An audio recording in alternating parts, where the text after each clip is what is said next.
Making the connection after months of raising plants that you don't have to buy food from somebody else, that's a truly life-changing experience.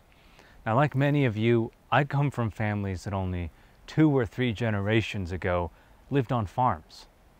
Raising crops for them was not a matter of hobbying or experimentation. It was a means of surviving the coming winter.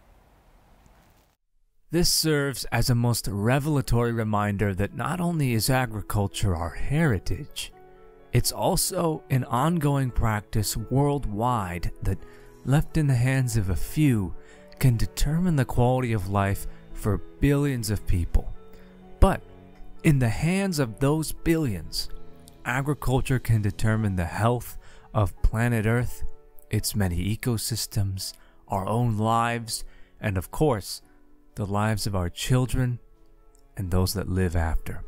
For many of you, this series may be your first step toward the realization that all the food we eat as a society is derivative material from the energies of both the sun and the earth. Understanding this reality is possible in a complete sense, I believe, only through the process of reconnecting with nature and successfully harvesting your own food. It's important for us to remember that, as with all other animals on Earth, our bodies are the product of the material we call food, and each meal you consume is another moment of progress in the ongoing miracle we call life.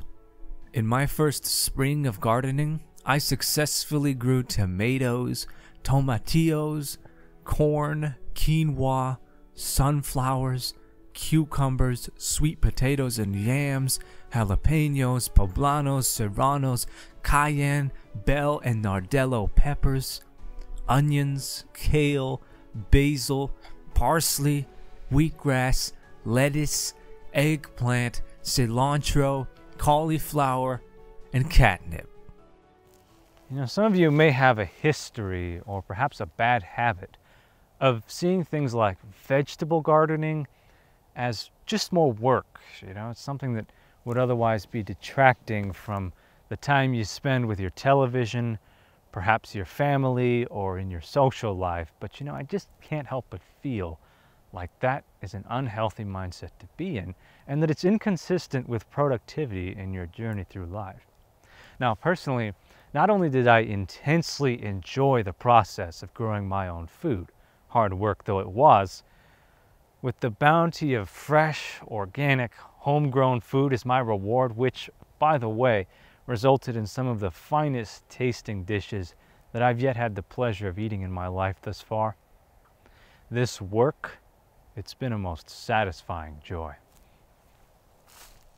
Gardening is absolutely an activity that can be done socially, from beginning to the end of a season.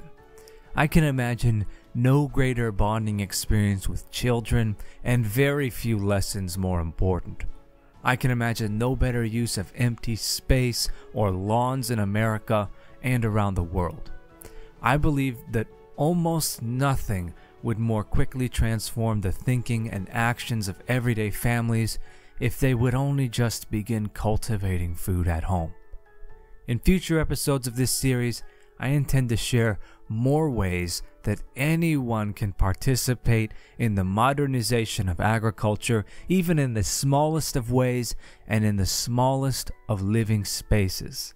This first harvest alone saved my girlfriend and I hundreds of dollars worth of fresh, organic produce, and the fall crop savings are already well underway. It's important to understand that there's no downside to having more food or plants in the world. Now, truthfully, the more plants that we grow as a society, the more carbon we remove from the atmosphere, the more oxygen we add, the cleaner our air becomes. Our food system becomes more natural and more nutritious, which means our bodies grow in strength and in disease immunity. Our minds grow more capable, and creative energy is abound. This series has been about so much more than just gardens, food, or agriculture. This is about the ongoing evolution of our society. It's about rediscovering our place in the ecosystem, so important as it is, and it's about changing the way that we educate our young people so that they can go on to change the world. Be a part of it. Despite all of our gifts and all of our callings in life, we can at least be sure that this one thing can stand testament. We truly can leave this a better place than we found it. Build a garden. See it for yourself.